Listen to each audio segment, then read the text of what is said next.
TLG Live. I am your host, John Nia, one of the founding partners at Trowbridge Law Group. And this week's question is, what is breaking impounds? What does it mean to break impounds? And short answer is basically breaking impounds is using investor money, using investor funds.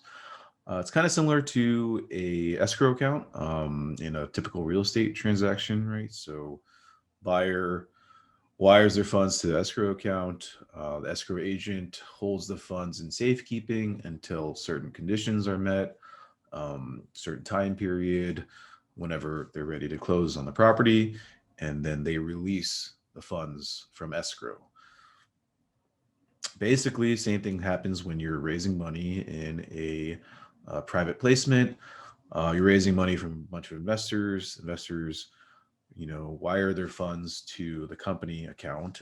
It doesn't necessarily have to be third party escrow agent, but company has a bank account.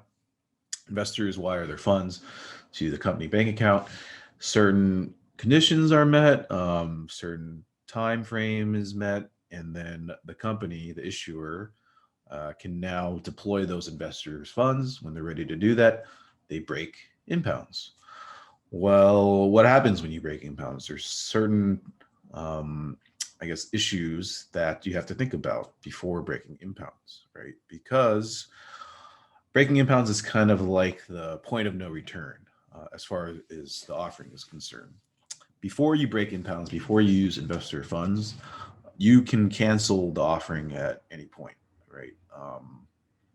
Say you're doing an offering for a specific property, real estate syndication, and you raise money, you haven't broken impounds yet, but then the deal falls through, right? Something happens during due diligence, maybe the seller backs out, maybe you want to back out.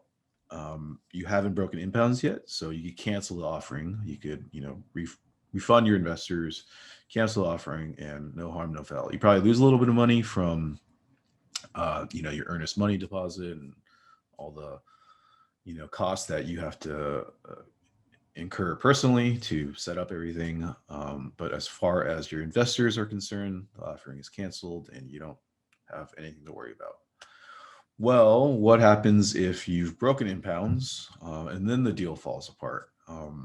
Well, at that point, you've already spent investor money, so you can't cancel the offering. Essentially, it's very, very difficult to at that point refund your investors.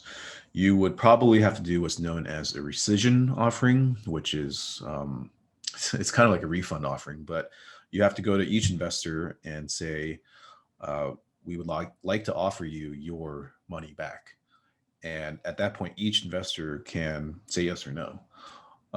If the deal fell through and there's no more property under contract, most investors would probably say, fine, yeah, just give me my money back. And what's done is done. But it's a whole other step that you have to go through to cancel the offering. And then you also run the risk of, what if an investor doesn't want their money back? What if they say, no, like, I want you to keep the money. I want you to hold on to it and, invest it in some way. Well, you're kind of in limbo at that point because you don't have a property, but you have investor funds in your account, and now you're responsible for those money.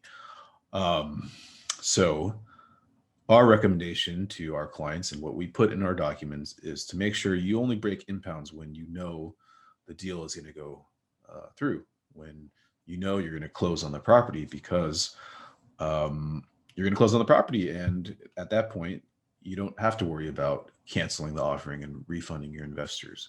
So for our documents, we say we have a minimum dollar amount that our clients are trying to achieve, right? And once you achieve that minimum dollar amount, that's when you could break impounds. And for our clients that are doing a specific offering with a specific property, that minimum dollar amount, I usually recommend having basically the bare minimum which you need to close on the property. So down payment and closing costs, because once you have raised enough money from investors to hit that, you can close on the property and you can break impounds when you're ready to close on the property.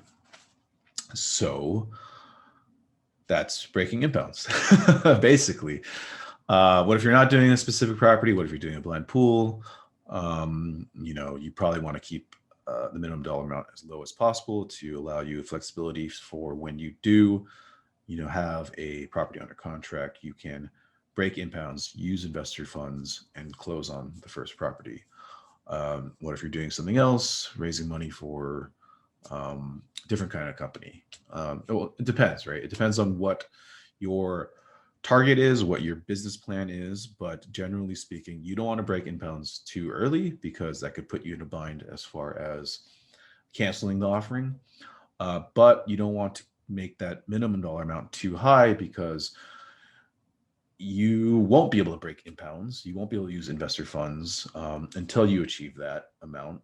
And, depending on the timing of stuff, you might not be able to close on a property. You might not be able to achieve your business objectives because you set that too high and you haven't been able to raise that money yet. But anyways, I mean, that's basically what breaking impounds is. If you have a question about your own specific deal that you're working on, when should you break impounds? When or what should you set your minimum dollar amount? What dates should you set in your PPM? Give us a call. We give free 30-minute consultations if you go to our website. Today is Thursday, so we got another episode premiering on our YouTube channel today at noon. So go check that out. As always, thank you for tuning in, and I'll see you guys next week.